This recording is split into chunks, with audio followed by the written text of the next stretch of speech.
Suele considerarse que la época moderna inicia alrededor de los siglos XIV y XV, y ella, según algunos autores, abarca hasta el siglo XVIII, mientras que otros resaltan que seguimos en el proyecto moderno, en la época moderna, a pesar de que hoy lo veamos con una mirada más crítica.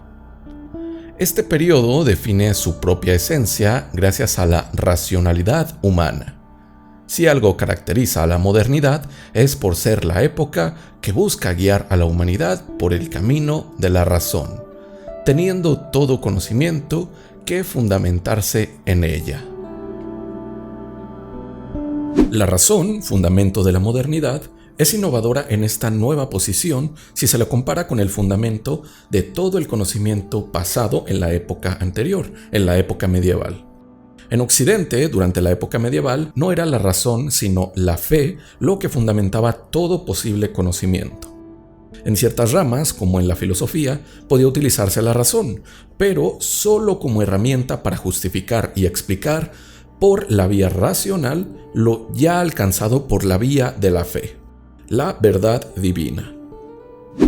El cristianismo, sobre todo en su vertiente católica, dominó todo el pensamiento occidental durante siglos. No es hasta la Reforma Luterana, el Renacimiento, el giro copernicano y los orígenes del capitalismo que la racionalidad y la modernidad buscarían sustituir a la religión como guía de la humanidad. Desde entonces hasta nuestros días han pasado siglos de acontecimientos que nos permiten preguntarnos: ¿hemos tenido buenos resultados tras dejar atrás el cristianismo como fundamento de la ciencia, del derecho, de la filosofía y de la ética? ¿O nos sería más útil, tras 2 guerras mundiales, una guerra fría y las guerras que hoy vivimos, volver al régimen que no separaba Iglesia y Estado? Pues a estas preguntas busca responder Bertrand Russell en su obra ¿Por qué no soy cristiano?, de la cual rescataremos en este video las ideas principales.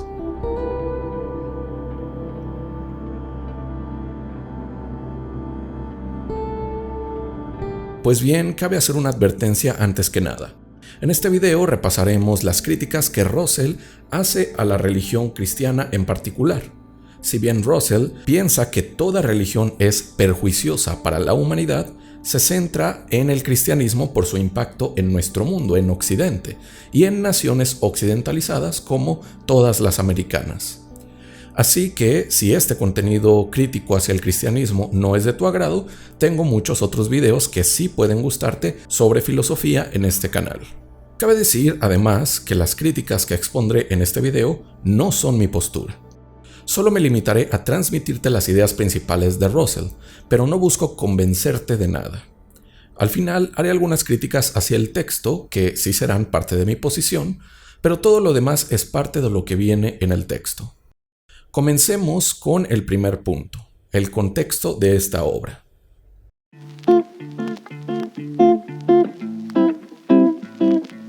Primeramente, hay que decir que este libro es, más bien, un conjunto de ensayos y columnas del filósofo y matemático de origen británico Bertrand Russell.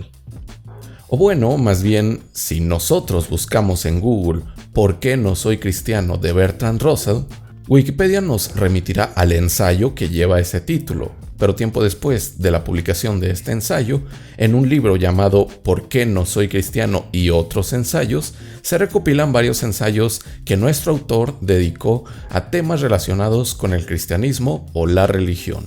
En este libro, el primer ensayo es el ya famoso mencionado, ¿Por qué no soy cristiano?, mientras que otros posteriores tratan tanto sobre religión como sobre temas a los cuales ha tratado de responder ella, pero ante los que la ciencia nos ofrece hoy una mejor respuesta, como la muerte, la ética, el avance de la civilización, etc.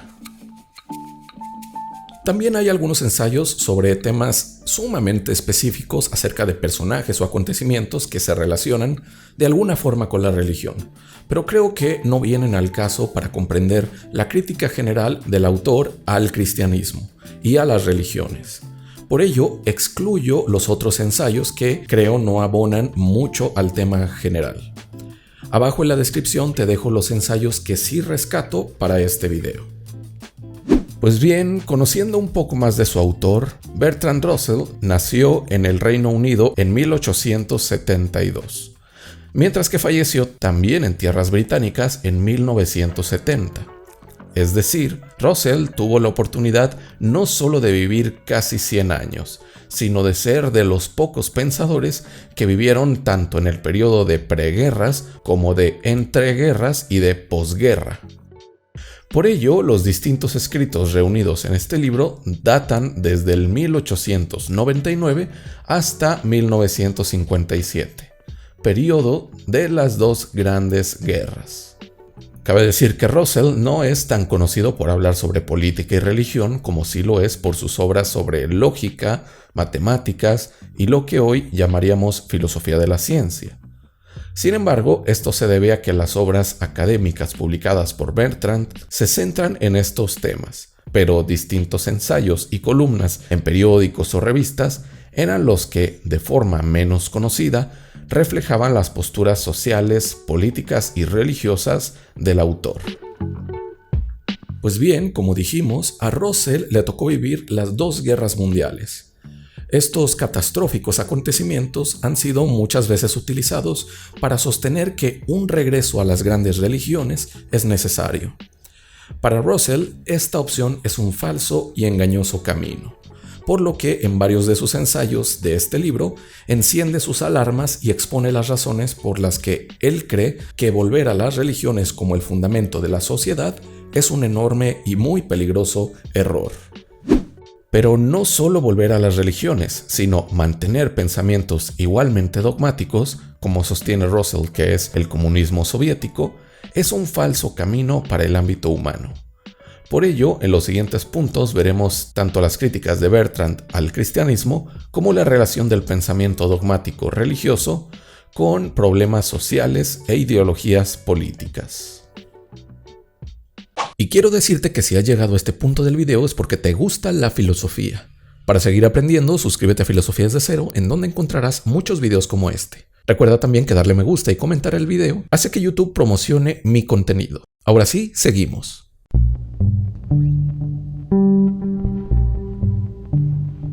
Russell comienza su primer ensayo con una definición de qué es ser cristiano, ya que si va a dar los argumentos por los cuales él ha decidido no ser cristiano, cabe primero definir qué es eso que decide no ser.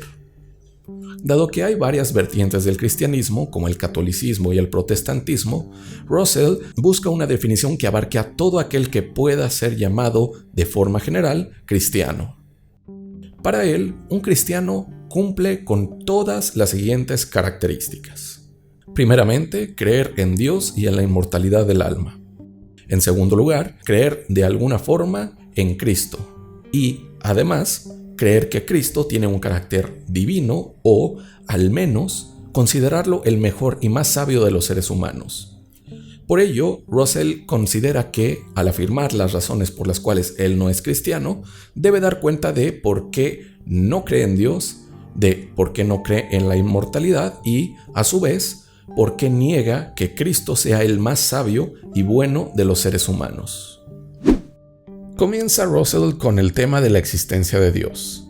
Él no niega la existencia de Dios, sino que niega que sepamos que existe. Es decir, Russell no se afirma como ateo, sino como agnóstico, creyendo que ningún argumento ha podido ni podrá confirmar la existencia de Dios, aunque tampoco negarla, como solemos hablar de la existencia de la luna, del sol o de nosotros mismos. Russell comienza a destacar los argumentos más famosos que suelen utilizarse para buscar demostrar la existencia de Dios, así como las razones por las cuales él considera que estos argumentos son insostenibles.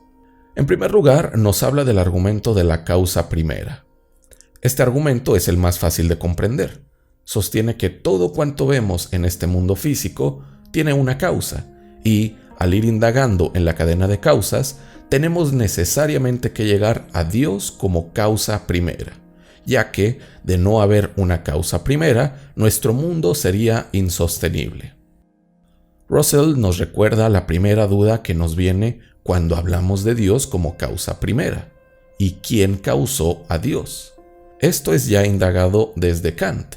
La regla de la causalidad es que todo efecto tiene una causa y que, a su vez, toda causa es efecto de otra causa. En esta cadena causal, nos dice Russell, no hay argumento válido para detenernos y nombrar a una causa como primera o incausada. Eso va incluso contra la regla de la causalidad misma y del pensamiento humano.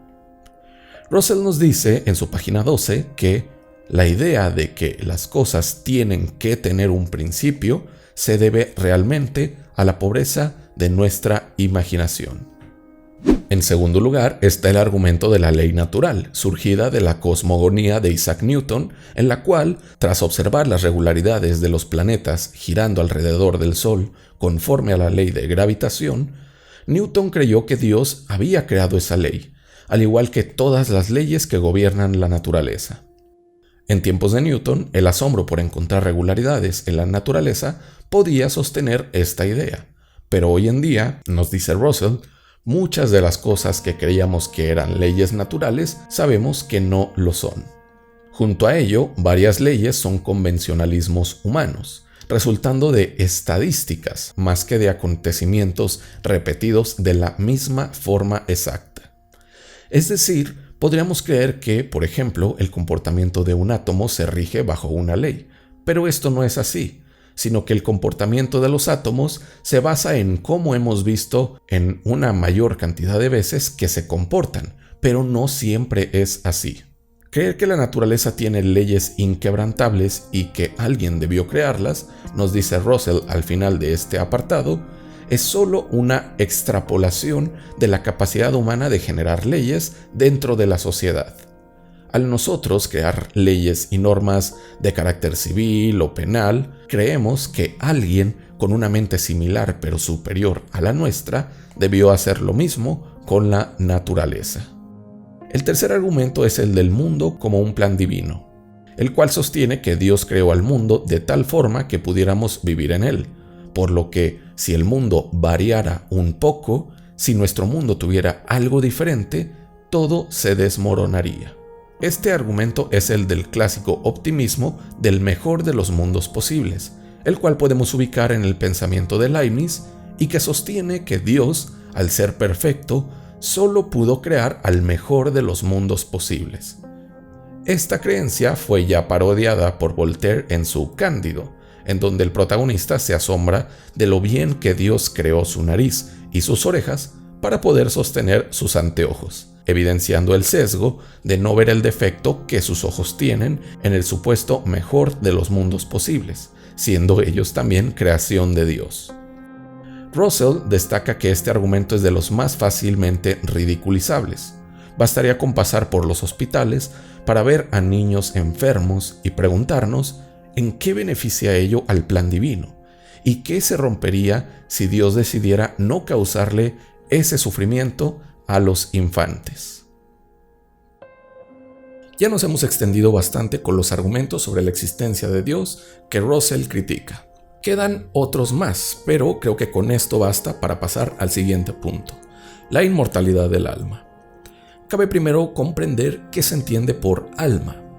En el cristianismo, con influencia de la cultura griega antigua, el alma es la psique, la mente, pero vista como una unidad de nuestra conciencia, la cual, desde el dogma cristiano, sobrevive a la muerte del cuerpo. Tras morir el cuerpo, el alma, junto a todas las acciones que realizó por medio del cuerpo, sobreviven para luego ser juzgadas.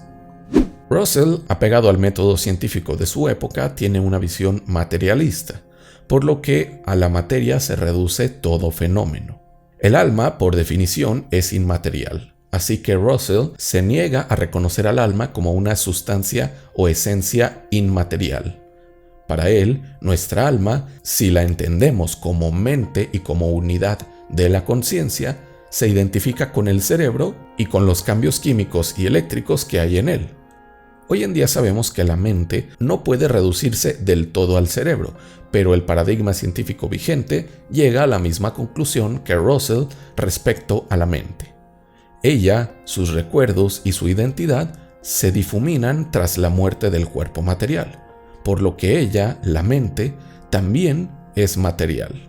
El alma ha tenido, según nuestro autor, un papel fundamental para reforzar la idea de salvación individual.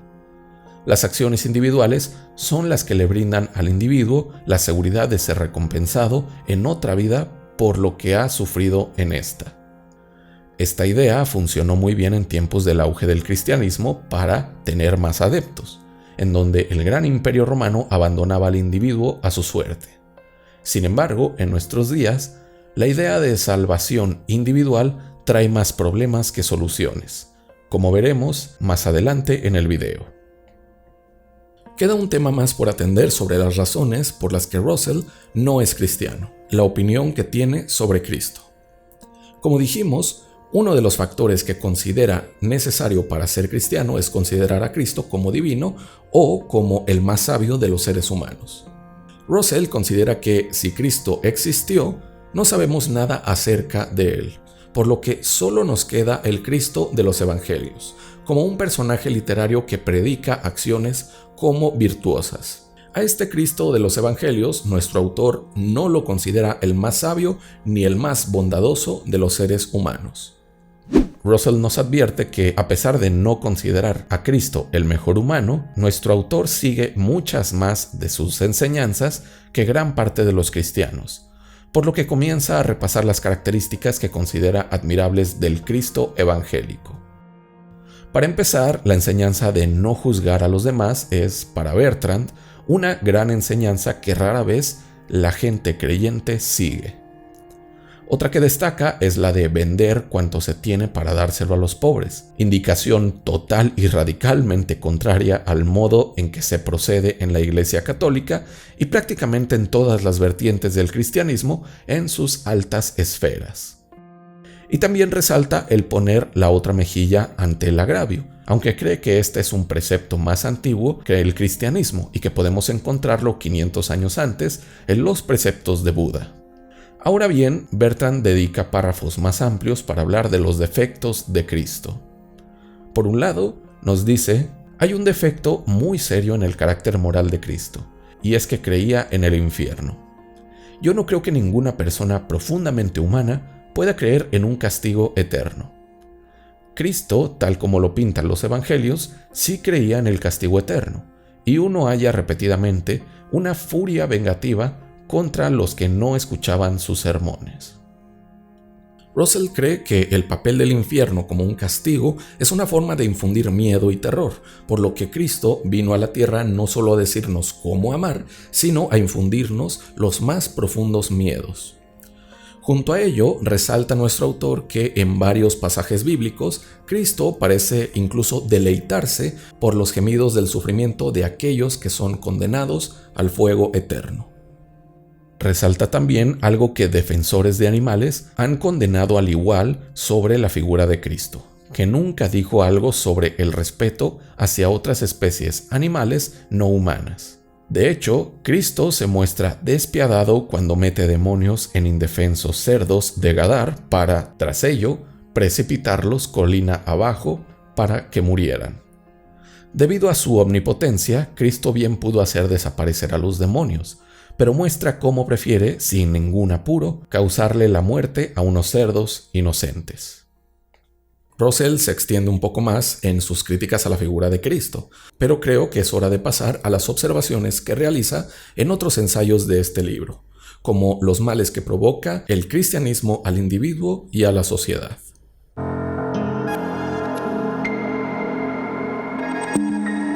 La virtud es un concepto tan antiguo como la cultura de los antiguos griegos. Ella significa el conjunto de acciones deseables, sobre todo en una vinculación social. Ahora bien, Russell sostiene que este concepto de virtud, heredado durante tantas generaciones en la cultura occidental, es algo un tanto perjudicial por ser casi siempre fundamentado dogmáticamente. Pero la virtud cristiana es, por mucho, una de las peores. Nos dice el autor que la virtud cristiana es la psicología del linchamiento disfrazada de justicia. Ella encubre 3 impulsos humanos: el miedo, la vanidad y el odio.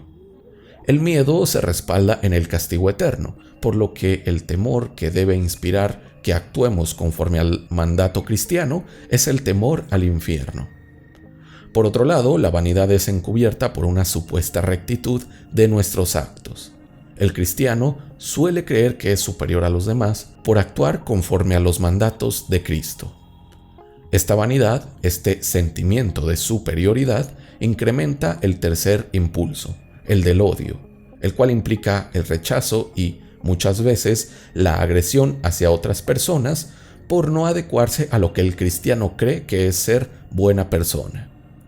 Esto, claro está, podemos verlo en las muestras de intolerancia que, desde el medioevo hasta nuestros días, se ejemplifican por un simple insulto por tu vestimenta, tus creencias o tus preferencias, hasta lo que en peores tiempos se realizaba con los herejes por medio de la Inquisición. Russell cree que esto es cruel de forma general, pero extremadamente cruel con las infancias, a las cuales se les somete a duros castigos o temores, como penitencias, golpes o promesas de ir al infierno, cuando el niño no actúa conforme al mandato de la supuesta ley divina. Si el adulto es capaz de pecar y es cruel castigarle por eso, más cruel aún hacerlo con un niño, quien apenas aprende a ser dueño de sus propias acciones.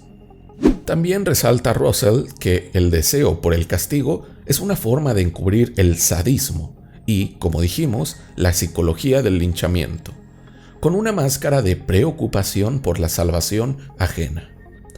Esto me recordó los inhumanos deseos de sufrimiento y muerte que podemos encontrarnos en los comentarios de redes sociales por parte de supuestos creyentes hacia toda otra persona que no concuerde con sus ideas. Lo que encubren con sus creencias es su crueldad y maldad, su auténtico deseo de ver sufrir a otros. Nos advierte el autor que esto también refuerza ideas crueles en la sociedad, como el sistema carcelario en el que socialmente encerramos a quienes infringen la ley. Supuestamente, este sistema tiene el propósito de que el criminal no vuelva a delinquir, pero está demostrado ya que rara vez esto tiene efectos positivos. Más bien, lo que socialmente deseamos es ver sufrir al criminal. Tenemos el deseo de su sufrimiento, lo cual no puede llamarse con otra palabra más que las de sadismo o venganza. Entre peores sean las condiciones del recluso, más éxtasis parece tener la gente, a pesar de que esto solo genera mayor odio en el criminal que, cuando salga, tendrá a la sociedad como un enemigo a quien hay que eliminar. En resumen, para nuestro filósofo, lo que acrecienta la virtud cristiana es un odio y un sadismo disfrazados de bondad, lo cual refuerza sistemas que, incluso siendo secularizados, parecen seguir teniendo un fundamento dogmático, como el sistema carcelario. Ahora bien, además de esto, Russell destaca los enormes perjuicios que la religión cristiana ha traído al ámbito de la sexualidad y la reproducción humanas. Por un lado, denuncia la represión sexual tanto con hombres como, sobre todo, con mujeres, junto a la prohibición de toda forma de control de la natalidad. Algo que quiero destacar de estas denuncias es que fueron hechas a inicios del siglo pasado, por lo que las considero muy adelantadas, ya que incluso hoy en día sigue habiendo discusiones sobre si debe o no controlarse la sexualidad y la reproducción de las personas. Denuncia nuestro autor que, si hay algo en contra de lo que él llama naturaleza humana, es el conjunto de normas sexuales dentro del dogma cristiano. El autor defiende que la sexualidad sea material de educación no solo para adultos, sino para jóvenes y niños, con la finalidad de que aprendan que ella es una parte de la vida a la cual no debemos temer, sino amar y disfrutar. La represión sexual a la que induce el cristianismo a sus creyentes genera un enorme conjunto de malestares fisiológicos y psicológicos. Como el cristianismo ve a la sexualidad como algo aberrante, trata de prohibirla o, al menos, de darle salida dentro de la institución del matrimonio, entendiendo claro por matrimonio únicamente el heterosexual, además de que la sexualidad debe siempre tener fines reproductivos, jamás de placer. Junto a esto, la represión sobre todo recae en la mujer en el ámbito de la sexualidad, ya que desde los inicios del dogma judeocristiano, ella es considerada siempre la figura que hace caer al hombre en tentación del pecado. Esto me hace recordar a varios conocidos que tengo que son supuestamente creyentes y aborrecen la libertad sexual, sobre todo en la mujer, pero luego me cuentan cómo acuden frecuentemente con trabajadoras sexuales. Russell destaca también los extrañísimos cambios que hacen muchos creyentes cristianos de sus dogmas para, a veces, adaptarlos a su comodidad, como, en este caso, apuntar a la mujer como pecadora sin tenerse a ellos, a los hombres, como pecadores por tratar de disfrutar su sexualidad. Y bien, nos resta hablar de los vicios sociopolíticos que Russell cree que la religión cristiana nos ha heredado o que son tan similares a ella como para mencionarlos en este libro. Primeramente, reiteremos que este conjunto de escritos datan del periodo de las 2 guerras mundiales, por lo que la gente, después del periodo del Señor del Bigote y del otro Señor del Bigote pero con bandera roja, además de las 2 inocentes bombas que Estados Unidos lanzó a los japoneses, según ellos para garantizar la paz, buena parte de la opinión pública denunció que el alejamiento de la religión había causado estas catástrofes. La racionalidad había creado tanto los campos de concentración como las bombas atómicas, por lo que cabe preguntarse si ella debe seguir siendo la guía de la humanidad. Russell nos reitera que la razón, en efecto, posibilitó estas catástrofes, pero ello no quiere decir que debamos desecharla ni mucho menos volver al dogma religioso. Lo que más bien debemos hacer, nos dice él, es sumarle a la razón y al conocimiento científico algo sin lo cual pueden ser utilizados para el mal. Pero esto lo veremos en el siguiente punto, en donde hablaremos de lo que cree Russell que sí es una salida para la humanidad. Por ahora, cabe mencionar que Russell destaca cómo el pensamiento del comunismo soviético es tan similar al cristianismo, aunque más bien no tanto la doctrina comunista como tal. En su página 112 nos dice: no es la doctrina soviética en sí misma la que puede considerarse justamente como un peligro. Es el modo en que se mantiene esta doctrina. Se mantiene como una verdad sagrada e inviolable, y el dudar de ellas como un pecado merecedor del más severo castigo. El comunista, como el cristiano, cree que su doctrina es esencial para la salvación, y esta creencia es la que hace la salvación posible para él. Con esto, Russell nos recuerda el mal común que tienen tanto el comunismo soviético como el cristianismo: el dogma. Al dogma ya le dediqué un video en el canal, el cual te dejo por aquí arriba, pero cabe decir que el dogma es un conjunto de creencias que se tienen como verdaderas creyendo que no necesitan de un fundamento. En el cristianismo, nos recuerda Russell, a lo largo de numerosos pasajes bíblicos se hace énfasis en el rechazo del saber, del conocimiento y de la ciencia, ya que lo único importante es la fe. Para nuestro autor, este es uno de los peores males que nos llevan a episodios tanto como los de la Inquisición como los de las policías secretas de estados autoritarios. El dogma que hay que defender a capa y espada. En vías de la supuesta salvación de la humanidad o del pueblo, es que muchos religiosos y políticos mandan perseguir a toda persona que dude del dogma que sostiene su poder. El dogma centraliza el poder en unas cuantas manos mientras mantiene a sus subordinados con un juicio anulado y censurado. Por ello es que todas las tiranías requieren de dogmas exentos de toda crítica. Creo que los ejemplos para esto puedes recordarlos tú, ya que tenemos infinidad de casos en la historia contemporánea. Pues bien, estas son varias de las críticas que Russell hace al cristianismo como perjuicio para el individuo y para la sociedad. Ahora bien, este conjunto de textos no solamente es crítico, sino también propositivo por parte de nuestro autor. En un ensayo del mismo libro, el cual lleva el título Lo que creo, Russell nos propone algunos factores que pueden contribuir a una salida no religiosa de un periodo de guerras mundiales.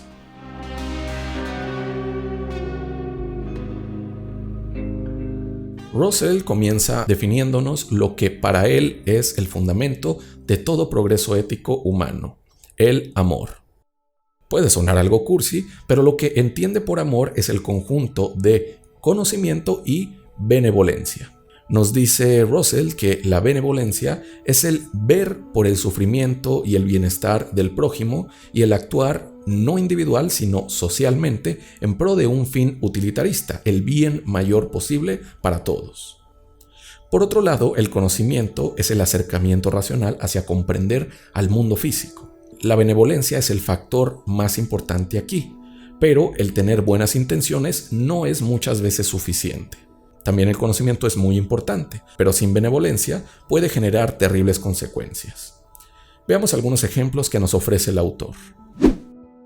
Como productos catastróficos del conocimiento racional, ya hemos mencionado a las bombas atómicas y los campos de concentración, tecnologías hipereficientes, pero que, en lugar de generar riqueza o bienestar, generan muerte. Esto es un ejemplo de lo que puede causar la razón humana si está privada de benevolencia, de tener como objetivo el bienestar de todos. Sin embargo, por otro lado, Russell nos da uno de tantos ejemplos de benevolencia sin conocimiento científico y racional. En tiempos de epidemias y pandemias, era común que la gente se reuniera en templos para orar durante horas con la finalidad de que toda la humanidad se salvara y estuviera bien. Su intención era buena, pero su falta de conocimiento no solo llevaba a que sus oraciones carecieran de efecto, sino que, contrario a su propósito, el encierro en templos multiplicaba exponencialmente los contagios de la enfermedad vigente. Por ello, nos es imposible generar un buen rumbo para la humanidad si solo nos guiamos por la benevolencia o solo nos guiamos por la racionalidad. Esta respuesta, aunque puede ser para muchos no la más sofisticada o compleja, es útil para responder a varias críticas a la racionalidad humana como guía o al menos como herramienta fundamental para guiar a la humanidad.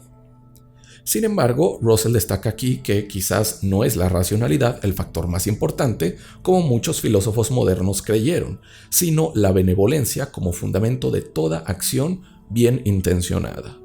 Esto podemos verlo también en otros autores críticos con la modernidad, pero que no desechan a la razón ni al proyecto moderno como algo fracasado del todo.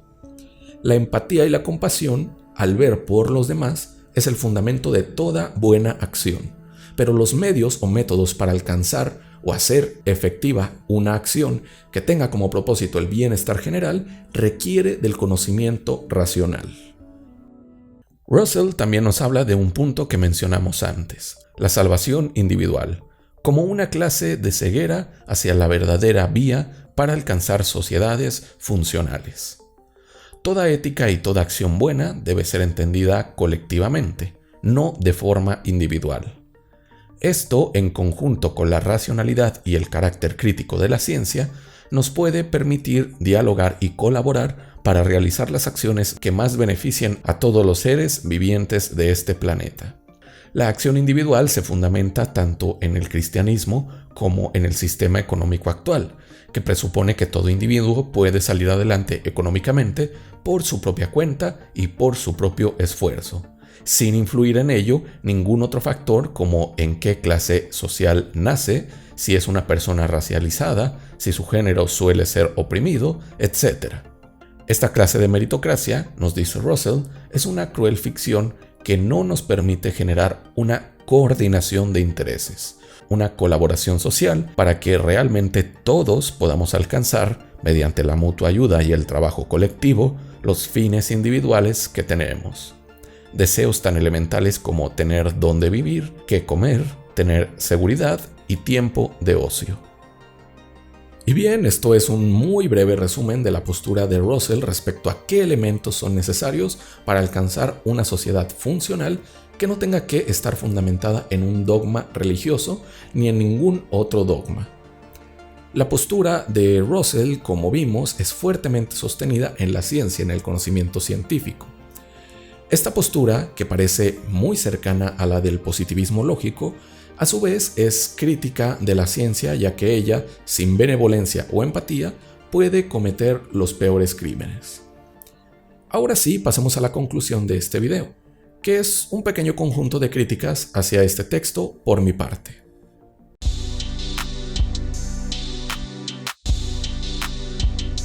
Los puntos que he resumido en este video han sido las partes que más me han agradado del texto ¿Por qué no soy cristiano? Y otros ensayos, de Bertrand Russell.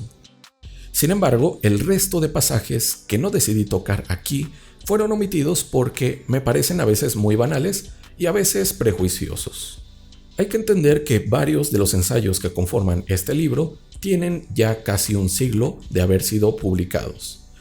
Pero para hacer filosofía, o al menos para muchos de sus pasajes pretender serlo, varias líneas de algunos de estos ensayos, a mi parecer, tienen afirmaciones un tanto dogmáticas respecto a la naturaleza humana, la educación, la ciencia, entre otros factores. También debo hacer hincapié en que Russell habla de la ciencia como una unidad, como si todos los científicos del planeta, tanto de ciencias exactas como de ciencias sociales, tuvieran un acuerdo universal sobre todos los temas, e incluso como si el único error de la ciencia fuera el no tener benevolencia.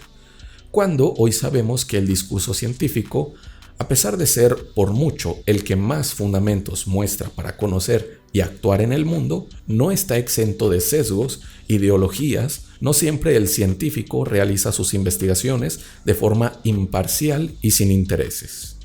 Aún así, creo que el mensaje general de Russell es sólido y bien explicado.